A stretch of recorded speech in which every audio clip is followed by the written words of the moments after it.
നാമനിർദ്ദേശ പത്രിക സമർപ്പിക്കാൻ 4 ദിവസം മാത്രമാണ് ബാക്കി. എന്നിട്ടും കോൺഗ്രസിന്റെ അന്തിമ സ്ഥാനാർത്ഥി പട്ടിക കട്ടപ്പുറത്താണ്. ഇന്ന് പുലർച്ചെ 2:30 വരെയാണ് മല്ലികാർജ്ജുൻ ഖാർഗെയുടെ വീട്ടിലെ ചർച്ചകൾ നീണ്ടത്. എംപിമാർ മത്സരിക്കേണ്ടത് ചർച്ചയിൽ തീരുമാനമായിട്ടുണ്ട്. കെ സുധാകരന്റെ തുടർ നീക്കങ്ങളിൽ ഉൾപ്പെടെ ഉദ്വേഗവും തുടരുകയാണ്. ന്യൂസ് ആംഗിൾ പരിശോധിക്കുന്നു, പണിക്കുറ്റം തീർത്ത പട്ടികയോ എന്ന്. ബിനിൽ ലീല സാബു ആണ് വിശകലനങ്ങളുമായി ചേർന്നത്. ബിനിലെ, ഗുഡ് മോർണിംഗ്. നമ്മളിപ്പം ഈ ശരത്ലാലുമായിട്ട് സംസാരിച്ചുകൊണ്ടിരിക്കുകയായിരുന്നു. ഡൽഹിയിൽ നിന്നും ഒരു പട്ടികയുടെ പ്രഖ്യാപനം എപ്പോൾ പ്രതീക്ഷിക്കാം എന്നുള്ളത്.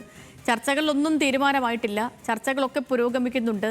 അതും മുതിർന്ന നേതാക്കൾ, പാർട്ടിയെ നയിക്കേണ്ട മുതിർന്ന നേതാക്കൾ, സാഹചര്യം മനസ്സിലാക്കേണ്ട നേതാക്കൾ അത് മനസ്സിലാക്കാതെ അവരുടെ കടുംപിടുത്തത്തിൽ നിൽക്കുന്നു എന്നുള്ളതാണ് ഇതിൽ ഏറ്റവും സങ്കടകരമായ ഒരു യാഥാർത്ഥ്യം എന്ന് പറയുന്നത്. കഴിഞ്ഞ 10 വർഷമായിട്ട് പ്രതിപക്ഷത്തിരിക്കുന്ന ഒരു പാർട്ടി, ഒരു മുന്നണി, അവർക്ക് എങ്ങനെയും അധികാരത്തിലേക്ക് വരണമെന്ന് ആഗ്രഹിച്ച് പ്രവർത്തിക്കുന്നുണ്ട്. ജനങ്ങൾ അവർക്ക് അനുകൂലമായി വിധി എഴുതിയ ഒരു പോസിറ്റീവ് സിറ്റുവേഷൻ ഇവിടെയുണ്ട്. പക്ഷേ അതിനെ ഒന്നും കണക്കാക്കാതെ, അതിനെ ഒന്നും ഉപയോഗിക്കാതെ ഇങ്ങനെ അടിയും ബഹളവുമായിട്ട് തുടരുകയാണ് കോൺഗ്രസ്. എന്തായിരിക്കും ഈ കോൺഗ്രസിൽ സംഭവിച്ചുകൊണ്ടിരിക്കുക, ബിനിൽ? Sethu, good morning. ഇതിൽ ഏറ്റവും പ്രധാനപ്പെട്ടത് സേതു പറഞ്ഞത് തന്നെയാണ്. 10 വർഷമായി അധികാരമില്ല, അവർക്ക് തിരിച്ചു വരണം. കോൺഗ്രസിന് UDF-ന് തിരിച്ചു വരാനുള്ള സാധ്യതയുണ്ട് എന്ന് അവർ തന്നെ തദ്ദേശത്തിന് ശേഷം അവർ തന്നെ വിലയിരുത്തതാണ്. പക്ഷേ ഇപ്പോൾ ഈ കാര്യങ്ങൾ പട്ടിക നീണ്ടുപോകുന്നത് കോൺഗ്രസ് തന്നെ ഒരു വിനയാകുമോ എന്നുള്ള ചോദ്യമാണ് ഉയരുന്നത്. പ്രത്യേകിച്ച് ഈ തെരഞ്ഞെടുപ്പിന് ഇനി ഏകദേശം 19 ദിവസം കഴിഞ്ഞാൽ തെരഞ്ഞെടുപ്പാണ്. ഏപ്രിൽ 9 പോളിംഗ് ബൂത്തിലേക്ക് ജനങ്ങൾ പോവുക. മാത്രമല്ല, ഇനി നാമനിർദ്ദേശ പത്രിക സമർപ്പിക്കാൻ വളരെ കുറച്ച് ദിവസങ്ങൾ മാത്രമേ ഉള്ളൂ. 4 ദിവസം മാത്രമേ ഉള്ളൂ.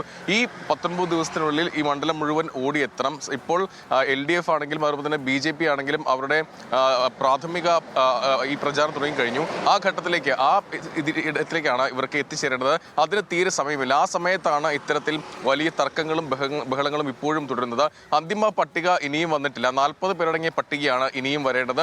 അതിൽ 3-4 സീറ്റുകൾ ഒഴിച്ചിടുമെന്ന് ഇപ്പോഴും അവസാനവും പറയുന്നു. അങ്ങനെയെങ്കിൽ അത് കോൺഗ്രസിന് വലിയ ദോഷം ചെയ്യും. പ്രത്യേകിച്ച് MPമാർ മത്സരിക്കാൻ നിൽക്കുകയാണ്. കെ സുധാകരനും അടൂർ പ്രകാശും പിടിവാശി തുടർന്നുകൊണ്ടേയിരിക്കുന്നു. അവർക്ക് സീറ്റിലായെന്ന് ഏകദേശം ഉറപ്പിച്ചെങ്കിലും അവരെന്ത് നിലപാടാണ് സ്വീകരിക്കുക എന്നുള്ളത് നിർണായകമാണ്. പ്രത്യേകിച്ച് കണ്ണൂരിൽ പന്തംകൊളുത്തി പ്രകടനമടക്കം സുധാകരന് വേണ്ടി അത്തരം പ്രകടനവും പൊതു ഇടത്തിൽ വലിയ വിമർശനവും അദ്ദേഹത്തിന് സീറ്റ് വേണമെന്ന ആവശ്യവും ഉയർന്നതാണ്. ആ അണികളൊക്കെ എന്താണ് ചെയ്യുക, അല്ലെങ്കിൽ സുധാകർ സീറ്റിലെങ്കിൽ അടൂർ പ്രകാശ് സീറ്റിലെങ്കിൽ എന്താണ് ചെയ്യുക എന്നൊരു ചോദ്യം കൂടിയുണ്ട്.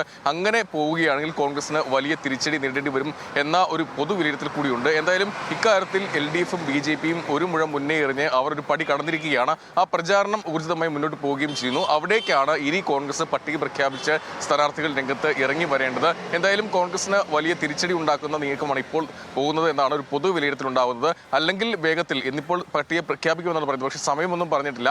ഇന്നലെ രാത്രിയോട് പ്രഖ്യാപിക്കുമെന്ന് പറഞ്ഞു. മാരത്തോൺ ചർച്ചകൾ തുടർന്നു. കഴിഞ്ഞ കുറേ ദിവസങ്ങൾ ഡൽഹിയിൽ വലിയ നാടകീയ വലിയ നാടകങ്ങൾ അരങ്ങേറുന്നുണ്ട്. എന്തായാലും ഇക്കാര്യത്തിൽ ഒരു പൊതു വിലയിരുത്തലുള്ളത് ഇനിയും പ്രഖ്യാപിച്ചില്ലെങ്കിൽ കോൺഗ്രസിന് അത് വലിയ തിരിച്ചടി നേരിടും. 3-4 സീറ്റ് ഒഴിച്ചിട്ട് പ്രഖ്യാപിച്ചാൽ പോലും ആ സീറ്റുകളിൽ കോൺഗ്രസ് തിരിച്ചടി നേരിടേണ്ടി വരും എന്നുള്ളതാണ് ഒരു പൊതു വിലയിരുത്തലുള്ളത്. ശരി ബിനിൽ. ഓക്കെ, അപ്പോൾ പറഞ്ഞ പോലെ ഇന്ന്